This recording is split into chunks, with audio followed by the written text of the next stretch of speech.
Linear layout में हमने देखा कि हम उसकी ओरिएंटेशन सेट कर सकते हैं जो हॉरिजॉन्टल या वर्टिकल हो सकती है। आज हमने देखना है इसके साथ इसको वेट किस तरह से आप यूज़ कर सकते हैं इनको अलाइन करने के लिए। अलाइनमेंट में भी वो यूज़ हो जाते हैं और किस व्यू ने इस लेआउट के अंदर कितनी जगह लेनी है उस चीज़ को भी आप सेट कर सकते हैं।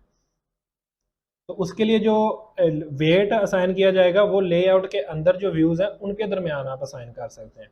और एक चीज़ ये है कि जब आप इस तरह असाइन कर रहे हो तो जो वेट सम बनेगा ना वो 1 होना चाहिए। अब वेट आप किस तरह से दोगे और उसको 1 किस तरह से मेक श्योर करोगे। अगर अब मिसाल है फॉर एग्जांपल कि हम चाहते हैं कि 70% व्यू इसके पास हो और 30% व्यू यानी जो स्पेस है व्यू के अंदर वो इसके पास हो, तो हम क्या करेंगे, वेट 0.7, तो ये वेट इसको देंगे तो इससे जो है वो 70% जो है वो इसको मिल जाएगा। अब अगर ये आपने सेट किया तो यहां भी आपको दूसरे व्यू में भी सेट करना पड़ेगा। यहां पर हम करेंगे 0.3, तो 0.7 प्लस 0.3 जो है वो 70% हो जाएगा, सॉरी 1, वेट सम जो है वो 1 हो जाएगा।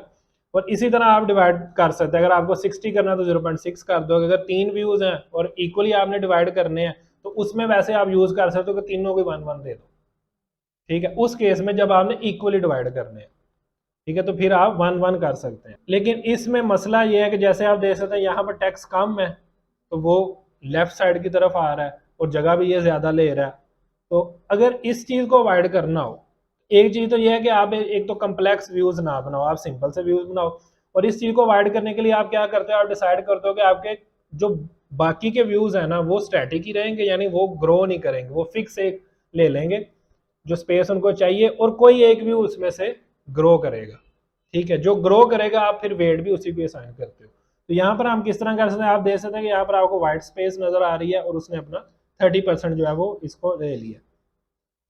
तो इसकी बजाय हम क्या करेंगे, हम चाह रहे हैं कि इसको स्पेस मिल जाए, इस व्यू को जो पहला जितनी स्पेस बाकी बचेगी उसको मिल जाए और जितनी इसको चाहिए इसको मिल जाए, यानी ये ग्रो नहीं करेगा, इसको जितनी रिक्वायर होगी ये उतनी स्पेस ले लेगा। और रिक्वायर के लिए क्या करते हैं हम, रैप कंटेंट, तो विड्थ इसकी रैप कंटेंट ही रहेगी और यहाँ पर हम इसका वेट जो है वो 1 कर देंगे। वैसे आप कोई भी वेट असाइन करो सिर्फ एक व्यू को तो वो सारी जगह ही ले लेता है, लेकिन जो स्टैंडर्ड वे है वो आपने क्या करना है कि उसका वेट 1 कर देना है। अब आप देख सकते हैं कि जितनी स्पेस उसको चाहिए उसने वो ले ली, अगर इसका टैक्स बढ़ा भी होगा तो उस हिसाब से अपनी स्पेस ले लेगा, वो खराब नहीं होगा, क्लिप्ड नहीं होगा और बाकी जितनी जगह बची होगी वो इसको मिल जाएगी। जब मैं इसमें देखें होवर करता हूँ तो आपको वो नजर भी आता है कि इनके दरमियान डिवीजन क्या है, ये स्पेस इसको मिली हुई है और ये स्पेस इसको मिली हुई है। ठीक है जी। अब जब आपने इसको 1 करना है ना और बाकियों को आपने नहीं बताया कि क्या इसका वेट होगा, बाकी रैप है, तो एक काम आपको और करना पड़ता है क्योंकि ये हॉरिजेंटल है। तो आप यहाँ पर देख भी सकते हैं, यहाँ पर विड्थ हाईलाइटेड नजर आ रही है, आपको अंडरलाइन हुई नजर आ रही है। तो आप होवर करेंगे तो ये बताएगा use a layer width of 0 dp instead of wrap content for better performance. ठीक है, तो ये खुद भी आपको बताएगा। ये कह रहा है कि जब आपने इसका वेट 1 रख दिया तो आप इसको 0 dp सेट करें ताकि लेआउट खुद से डिसाइड करे कि इसको कितनी विड्थ मिलेगी। तो यहाँ पर हम 0 dp कर देंगे इसको। ठीक है, तो वो अंडरलाइन भी खत्म हो गया और व्यू में आपको कोई फर्क नहीं नजर आएगा, वो उसी तरह से रहेगा जैसे है। हॉरिजेंटल में हम विड्थ 0 सेट करते हैं इस केस में, और वर्टिकल में हम हाइट को सेट करते हैं क्योंकि वर्टिकल लेआउट जो है वो व्यूज की हाइट को कंट्रोल करती है। तो ये एक वे है व्यूज को अपने बेहतर रखने का, रिस्पॉन्सिव रखने का, कि आप एक व्यू को सेट कर देते हो कि वो ग्रो कर सकता है और बाकियों को आप रैप कर लेते हो, या आप इक्वली डिवाइड कर देते हो अगर आप चाहते हो कि उनको इक्वली स्पेस मिल जाए। चलिए नेक्स्ट आज हमने देखना है बॉटम नेविगेशन को और फ्रेगमेंट्स को। सबसे पहले तो बॉटम नेविगेशन इसी के अंदर ही मैं सेट करता हूँ।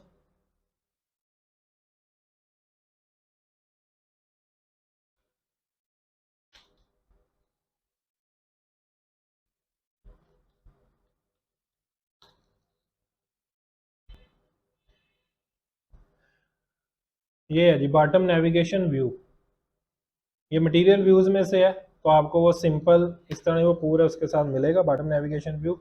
अब इसमें आपने बताना है कि विड्थ और हाइट इसकी क्या होगी। आपने देखा होगा बॉटम नेविगेशन बॉटम में शो होती है, विड्थ उसको पूरी मिली होती है और हाइट जितनी उसको चाहिए होती है उतनी मिलती है। तो उस हिसाब से हाइट हम इसकी फिलहाल रैप सेट करते हैं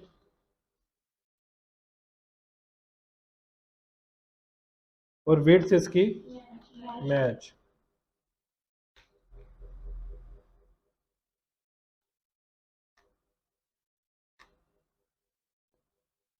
तो ये आपको थोड़ी सी जो ग्रेइश कलर में नज़र आ रही है ये हमारी बॉटम नेविगेशन है। अब इसके अंदर जो आइटम्स नज़र आ रही होती हैं, अलग अलग जो नेविगेशन नज़र आ रही होती हैं, उसके लिए हमें मेन्यू सेट करना पड़ता है इसका। ये एक मेन्यू क्रिएट करके वो मेन्यू सेट करते हैं, तो उससे वो आपको आइटम्स जो हैं वो नेविगेशन की नज़र आती हैं। तो मेन्यू सेट करने के लिए क्या करेंगे, सबसे पहले आप अपने रिसोर्स फोल्डर में जाएंगे, वहाँ पर एक मेन्यू फोल्डर क्रिएट करेंगे। ठीक है, मेन्यू इसके अलावा भी यूज होता है, आपने देखा होगा राइट साइड पे टॉप पे 3 डॉट्स आते हैं, आप क्लिक करते हो तो एक डायलॉग सा ओपन होता है जिसमें कुछ ऑप्शंस होती हैं, वो भी मेन्यू ही होते हैं। तो उसके लिए आपने क्या करना है जी, यहाँ पर न्यू एक आप पहले अगर डायरेक्टरी नहीं बनी हुई मेन्यू की तो आप मेन्यू की डायरेक्टरी बनाओगे, स्पेलिंग आप सेम रखोगे, जो भी डायरेक्टरीज बनानी है वो ज़रूरी है मेन्यू, और यहाँ पर टाइप भी उसकी मेन्यू सेलेक्ट करोगे। और इसके अंदर फिर आप एक एक्सएमएल बनाओगे, न्यू में आओगे तो यहाँ आ जाएगा मेन्यू रिसोर्स फाइल, इसका आपने नाम रखना है, तो नाम हम रख देते हैं बॉटम मेन्यू।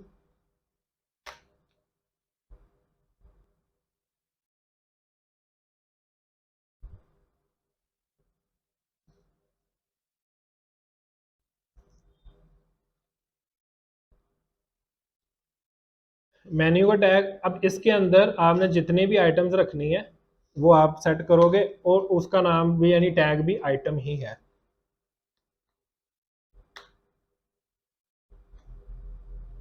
और इसमें आपने बताना है टाइटल, जैसे हमने मसाला एंड बॉटम नेविगेशन बनानी है, होम, नोटिफिकेशन और यूज़र, आप जो भी बनाना चाहें। तो इस तरह टाइटल एक आइटम ऐसे सेट हो गई, और इसकी आईडी भी जो बाद में हमें इसकी ज़रूरत पड़ेगी। तो आईडी इसकी उसी तरह सेट करनी है जैसे आप किसी भी व्यू की आईडी को सेट करते हो, आईडी, और आगे हम रखते हैं आइटम होम। इसी तरह आप कॉपी पेस्ट करके जितनी चाहे आइटम्स बना सकते हैं, लेकिन बॉटम नेविगेशन में क्योंकि इसने जाना है तो ज़रा लिमिटेड ही होता है, 4 मैक्सिमम 5, इससे ज़्यादा आइटम्स तो नहीं आप सेट कर सकते। आईडीज आपकी डिफरेंट होगी, यहाँ पर इसकी रख देते हैं नोटिफिकेशन, और तीसरी हमने रखनी है यूज़र। ये एग्जांपल के लिए आप कुछ भी इसमें कर सकते हो, इसका टाइटल यूज़र, इसका टाइटल नोटिफिकेशन। ठीक है जी, तो ये 3 आइटम्स हमने बना लिए अपने मेन्यू के अंदर। अब ये मेन्यू आप सेट करोगे अपनी बॉटम नेविगेशन में। तो इसके अंदर ऑप्शन है मेन्यू, और यहाँ पर आप मेन्यू बताओगे तो वो ऑप्शन सारी इसके अंदर सेट हो जाती हैं। प्रीव्यू कभी कभार नहीं आता, जब आप इसे रन करेंगे आगे बल्कि आप रन करेंगे आपको वो शो हो जाएगा। हमने इसी तरतीब से बनाई थी होम, नोटिफिकेशन और यूज़र। ठीक है जी, तो मेन्यू इधर बनाया, इधर सेट कर दिया, तो वो मेन्यू वहाँ पर आ गया हमारा। आप इसमें आइकन भी सेट कर सकते हैं। ठीक है, जो आइटम है इसमें आइकन सेट कर सकते हैं, आइकन सेट करेंगे तो वहाँ पर भी आपको आइकन शो होंगे। नेविगेशन में आपने देखा होगा आइकन आते हैं। एक तरीकाकार तो आपको बताया था, आप किसी भी वेबसाइट से जाके पीएनजी वगैरह डाउनलोड करके तो कर सकते हैं। दूसरा हमारे पास ऑप्शन इसके अंदर भी है एंड्रॉयड स्टूडियो में, कुछ जो बेसिक जो रेगुलर आइकन यूज़ होते हैं आप इससे भी ले सकते हो। वो किस तरह से करेंगे, वो आएंगे ड्राइबल के अंदर ही। आपने ड्राइबल पे राइट क्लिक करना है, न्यू, और वेक्टर एसेट पे आपने क्लिक करना है। ठीक है जी, वेक्टर एसेट, अब यहाँ पर आ रहा है क्लिप आर्ट, आप इस पर क्लिक करोगे तो ऑप्शन ओपन हो जाएगी, जितने भी आइकन्स अवेलेबल हैं एंड्रॉयड स्टूडियो में वो आप सिलेक्ट कर सकते हो। चला मुझे होम का चाहिए तो मैं होम सर्च करूँगा, ये आइकन आ रहा है होम का, तो इसको ओके, अब यहाँ पर कुछ ऑप्शंस है आपके पास कि आपको ये साइज में कितना चाहिए, इसका कलर आप क्या सिलेक्ट करना चाहते हो, ओपेसिटी क्या रखनी है, यानी ये कितना डार्क होगा या लाइट होगा। ठीक है, ओपेसिटी सेट कर सकते हो, यहाँ पर इसका नाम रख सकते हो। मैं मिसाल इसका होम अंडरस्कोर 24 के 24 बाय 24 पिक्सल है, तो उस हिसाब से इसका रख रहा हूँ। और ब्लैक में ही आप कलर चाहें तो चेंज कर सकते हैं, कोई भी इसका कलर रख सकते हैं। तो ये करने के बाद नेक्स्ट और फिनिश। ठीक है, ये तो ड्राइबल में ये आ गया। अब यहाँ पर हम क्या करेंगे, आइकन, और यहाँ पर आप इसको बता दोगे ये होम 24 जो हमने रखा था। तो ये आइकन इस तरह सेट हो जाए। इधर भी आपको एक छोटा सा प्रीव्यू नज़र आ जाएगा यहाँ पर। और अगर हम यहाँ पर जाकर देखें,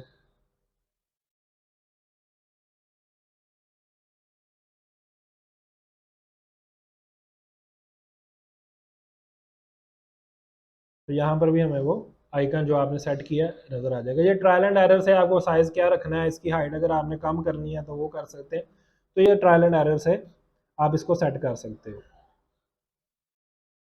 ठीक है जी, ये क्लियर हो गया। हमने मेन्यू बनाना है, मेन्यू में आइटम सेट करनी है। आइटम की टोटल 3 प्रॉपर्टी जो हमें ज़रूरी चाहिए, 2 मेनली ज़रूरी चाहिए, तीसरी आपकी मर्जी है, लेकिन बॉटम नेविगेशन में हमें वो चाहिए, हमने आइकन्स लगाने होते हैं। तो वो हमने तीनों सेट कर लेनी है। ठीक है, और फिर वो मेन्यू पूरे का पूरा हमने बॉटम नेविगेशन में ला के सेट कर देना।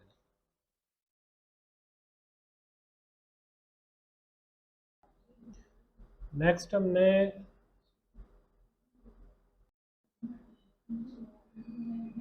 एक्टिविटी मेन में हमने बनाया नेविगेशन व्यू। इसको भी आईडी देंगे क्योंकि हमने इसको गेट करना है अपने कोड के अंदर, यानी अपने जो कंट्रोलर है, सॉरी मेन एक्टिविटी का जो जावा कोड है उसके अंदर।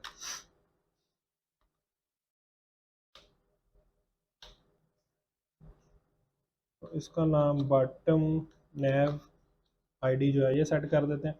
अब इसको हमें इधर गेट करना है, तो उसी तरह से जैसे पहले हम आईडी के थ्रू गेट करते हैं। ये है जी बॉटम नेविगेशन व्यू। ठीक है, इसका आपने ख्याल रखना बॉटम नेविगेशन व्यू है, एक आइटम व्यू है, एक मेन्यू व्यू है, वो नहीं लेने, ये वाला हमारा। Find view bye ID are dot ID dot, ठीक है कर सकते हैं। अच्छा जी, इसके बाद हम इस पे क्लिक लिसनर लगाएंगे, और इसका जो क्लिक लिसनर है थोड़ा डिफरेंट होगा, इस वजह से कि उसके अंदर मुख्तलिफ आइटम्स हैं, और उन आइटम्स के लिहाज से हमने क्लिक लिसनर जो लगाना है और हमें वो चाहिए। Bottom nav dot set on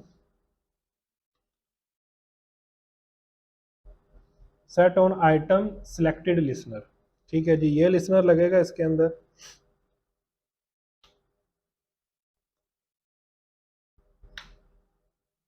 और यहाँ पर जो इंटरफेस है वो भी उसी लिहाज से डिफरेंट है, वो है जी navigation bar view dot on item selected listener.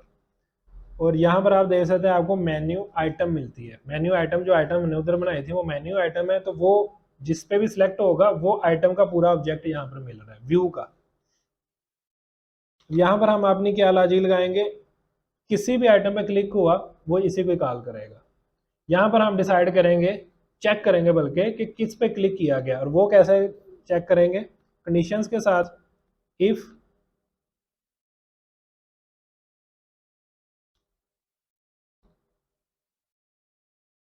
Gate item ID equal to R dot ID dot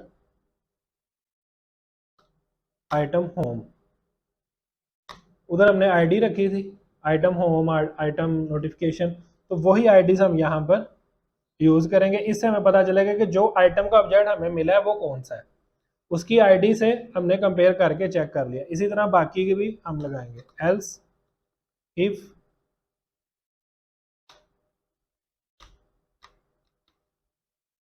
gate item ID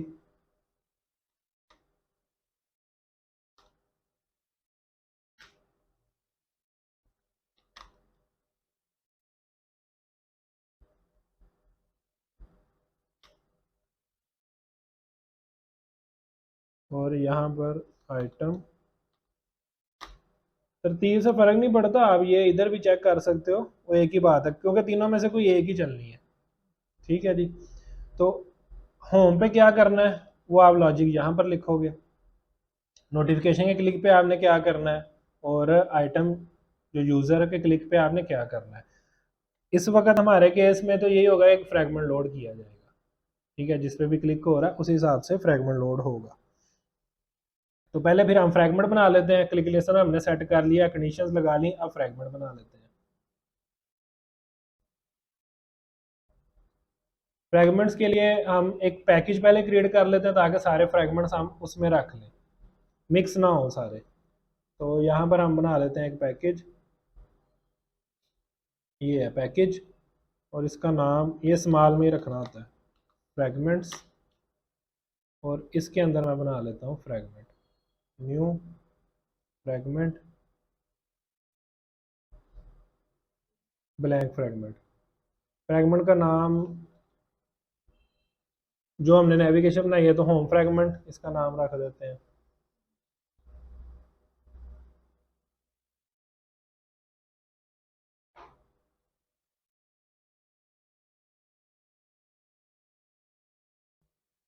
इसमें अभी जो बंडल और ये चीज़ें हैं इनको आप अभी स्किप कर लो, मैं ऐसे सिंपल करके तो आपको बताता हूँ कि ये किस तरह से काम करते हैं फ्रैगमेंट्स में।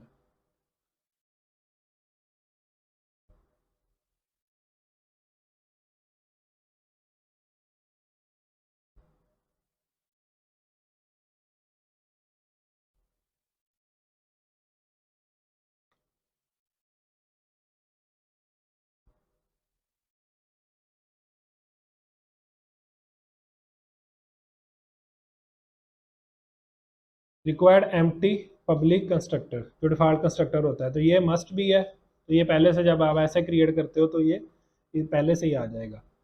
ठीक है जी, ये एक तो हो गया इसका। और उसके बाद ऑन क्रिएट मेथड उसी तरह से जैसे एक्टिविटी का होता है, लेकिन व्यू आप इसमें वो सेट कंटेंट व्यू यहाँ पर नहीं करते, यहाँ पर आपने उसके अलावा जो भी लॉजिक करनी है वो आप यहाँ पर करते हो। और जो फाइंड व्यू बाय आईडी और बाकी चीज़ें वो आपने कहाँ पर करनी होती हैं, ऑन क्रिएट व्यू के अंदर। ठीक है, एक तो यहाँ पर आपने अपनी लेआउट को लोड करवाना होता है, वो ये यहाँ पर लेआउट सेट कंटेंट व्यू से लोड नहीं होती, यहाँ पर इन्फ्लेटर के थ्रू लोड की जाती है। तो इस मेथड में आपने सिंपली क्या लिखना है जो हर दफ़ा मतलब इसी तरह से होगा, इसमें कोई फ़र्क नहीं आएगा, कोई भी आप फ्रेगमेंट लेते हो। इन्फ्लेटर आपको मिलता है ऑन क्रिएट व्यू के अंदर, जैसे ऑन क्रिएट में आपको बंडल मिलता है, बंडल इंस्टेंस मिलता है, इसी तरह इन्फ्लेटर मिलता है, इन्फ्लेटर डॉट इन्फ्लेट। इसको 3 पैरामीटर बताने होते हैं।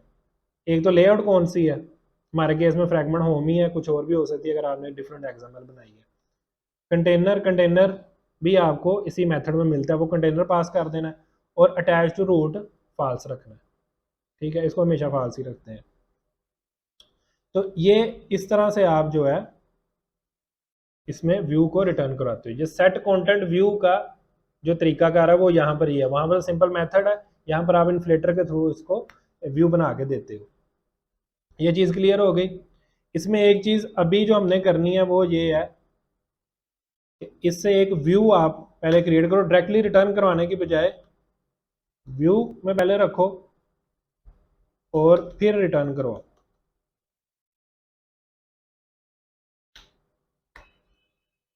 ठीक है जी, क्योंकि इस मेथड को यहाँ पर आप देख सकते हो, रिटर्न टाइप इसकी व्यू है, इसको एक व्यू चाहिए, आपको रिटर्न करवाना ही करवाना। तो इस तरह आप व्यू रिटर्न करवाओ। ये हम नेक्स्ट लेक्चर में देखेंगे कि ऐसा क्यों किया, डायरेक्टली क्यों नहीं रिटर्न करवाया। अभी हमने सिंपली एक फ्रैगमेंट बना लिया, इसी तरह आपकी जितनी भी ज़रूरत है, जितने फ्रैगमेंट आपने बनाने हैं आप बना सकते हैं। लाइक दूसरा फ्रैगमेंट हम बना लेते हैं यूज़र का।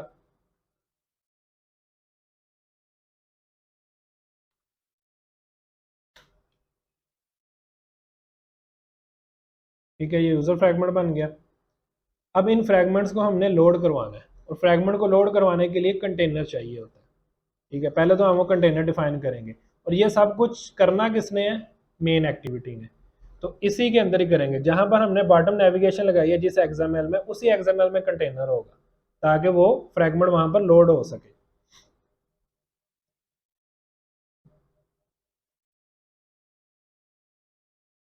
यहाँ पर हम एक कंटेनर, आप लीनियर लेआउट भी ले सकते हो, सिंपल एक लीनियर लेआउट लगा लो, कोई भी लेआउट जो है वो कंटेनर बन सकती है।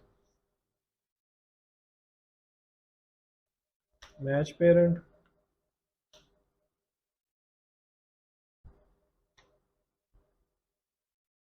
इसमें हमने खुद से कुछ नहीं रखना, तो आप इसकी बॉडी के बगैर भी इसको सिंपली क्लोज कर सकते हो। आईडी हमें चाहिए होगी, आईडी इसकी रखते हैं,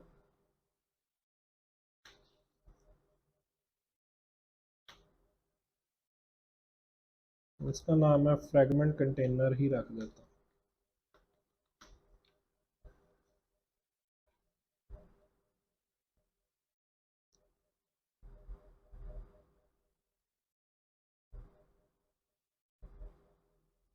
अब अगर यहाँ पर आप देखें तो मैच पेरेंट हाइट में जब किया और विड्थ में मैच पेरेंट किया तो आपको बॉटम नेविगेशन कहीं पर भी नजर नहीं आ रही। एक तो हमें बॉटम नेविगेशन नीचे लेके आनी है और ऊपर ये होगा, तो उसके लिए हमें ओरिएंटेशन वर्टिकल करनी पड़ेगी।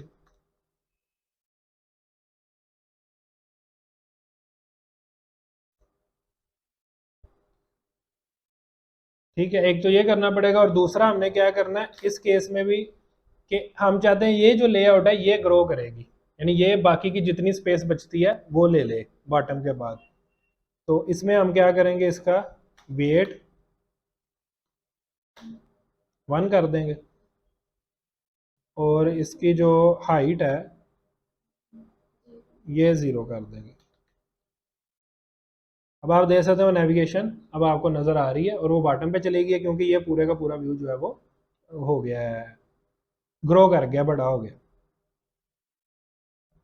इसकी ओरिएंटेशन आप कुछ भी रख सकते हैं, क्योंकि हमने इसमें चाइल्ड तो सेट करने नहीं, इसके अंदर कोई व्यूज तो रखने नहीं, तो आप कुछ भी रख सकते हैं। या ये लेआउट भी कोई और एलटीव भी हो सकती है, फ्रेम लेआउट भी हो सकती है, क्योंकि ये सिर्फ एक कंटेनर है। बाकी व्यू की जो भी आपने सेटिंग करनी है वो फ्रैगमेंट वाली एक्सएमएल में करनी है, इसमें तो सिर्फ आके लोड हो जाएगा वो।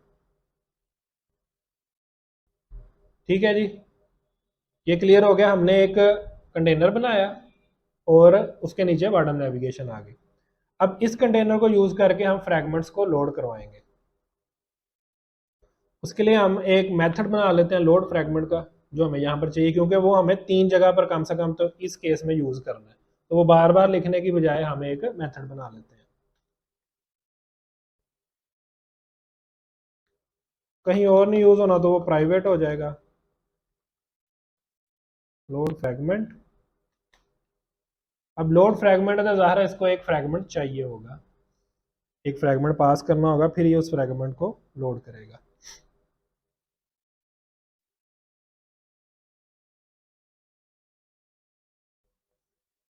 पहले मैं दूसरा कोड लिख देता हूँ, आपको समझ नहीं आएगी कि वो फ्रैगमेंट किस तरह से वहां पर आके लोड हो रहा है।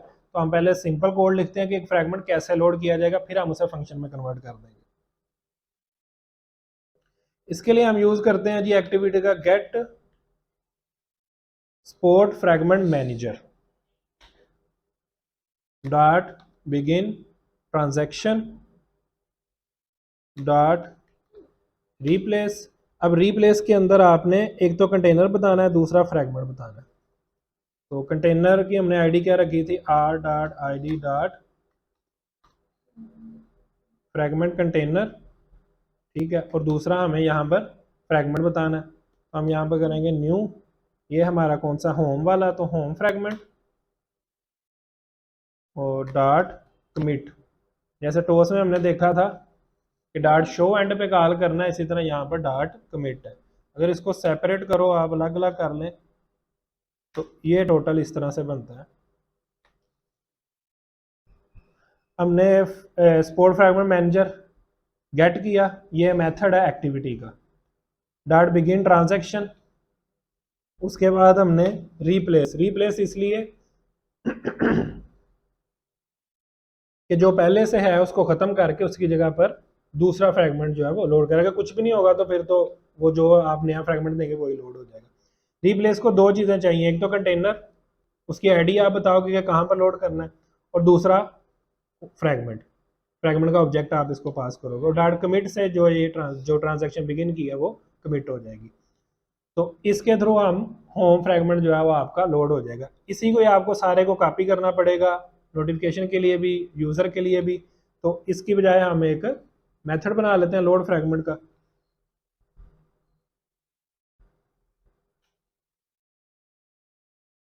ये तो यही आएगा। यहाँ पर ज़ाहिर है हमें अब बताना होगा, हर दफ़ा तो होम नहीं लोड करवाना, तो इसकी बजाय हम यहाँ पर एक फ्रैगमेंट का पैरामीटर ले लेंगे,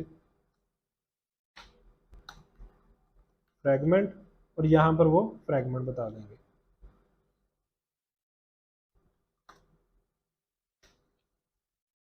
ठीक है जी, और इस मेथड को हम इधर कॉल कर लेंगे, लोड फ्रैगमेंट, और यहाँ पर हमें चाहिए न्यू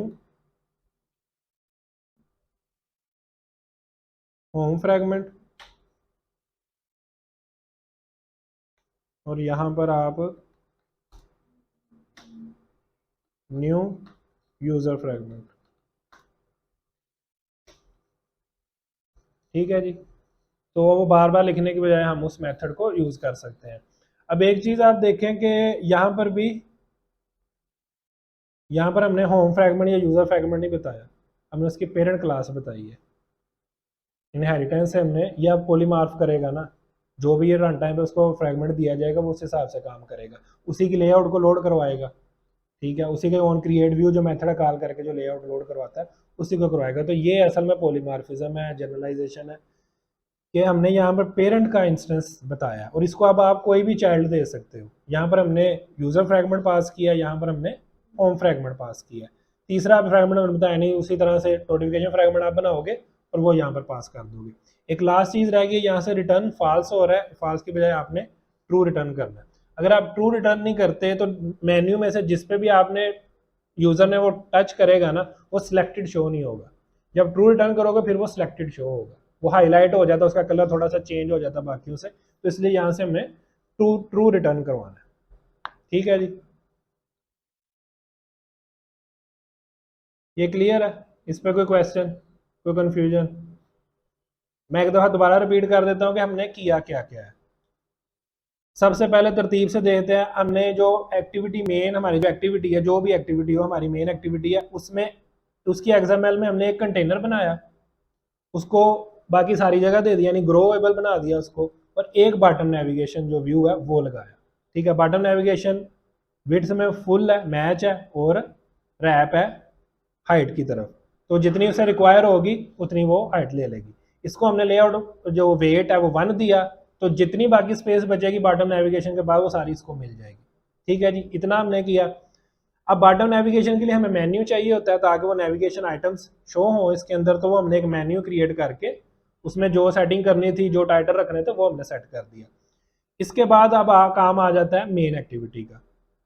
मेन एक्टिविटी में सबसे पहले हमने बॉटम नेविगेशन को गेट किया आईडी से, उस पर आइटम लिसनर लगाया, आइटम सेलेक्टेड लिसनर लगाया। आइटम सेलेक्टेड लिसनर में हमें मेन्यू आइटम मिलती है, उसकी हमने आईडी से चेक किया कि यूज़र ने क्लिक किस पे किया, क्योंकि यूज़र ने जिस पे क्लिक किया होगा वही आइटम हमें यहाँ मिलेगी, उसकी आईडी से हम चेक कर सकते हैं। हमने आइटम की आईडी गेट की और मैच की कि ये होम से मैच होती है, अगर होम से मैच होती है तो होम को लोड करवाओ, अगर वो नोटिफिकेशन से मैच होती है तो वो काम हो जाएगा, और अगर यूज़र से मैच होती है तो यूज़र वाला काम हो जाएगा। और लोड फ्रैगमेंट एक मेथड बनाया जिसमें सिंपल जो 2-3 लाइंस का कोड है, या सिंगल लाइन कोड भी हो सकता है, ये वो लिखती है। ठीक है जी, क्लियर है? अब फ्रैगमेंट ज़ाहिर है आप अपने हिसाब से बना के उनके लेआउट को सेट करोगे, होम में आपने क्या दिखाना है उसको हमने नहीं अभी तक छेड़ा। अगर आप यहाँ पर जाएं और इसकी XML को देखें तो यहाँ पर तो सिंपल वो पूरी उसी तरह से XML है जैसे आप एक्टिविटी की बनाते हैं, यहाँ पर तो एक सिर्फ टेक्स्ट व्यू लगा हुआ है। तो ये फिर पूरी डिज़ाइन की जाएगी रिक्वायरमेंट के लिहाज से कि आपको वहाँ पर बटन्स लगाने हैं, कोई टेक्स्ट फील्ड्स लगानी है, क्या लगाना है, वो सारी डिज़ाइन की जाएगी। और जो वो डिज़ाइन होगी, जब इसको लोड किया जाएगा, जब यूज़र प्रेस करेगा वो लोड होगी, तो वो कहाँ पर, इस एरिया में, इस पूरी जगह को ले लेगी, वो यहाँ पर लोड हो जाएगी। ठीक है जी।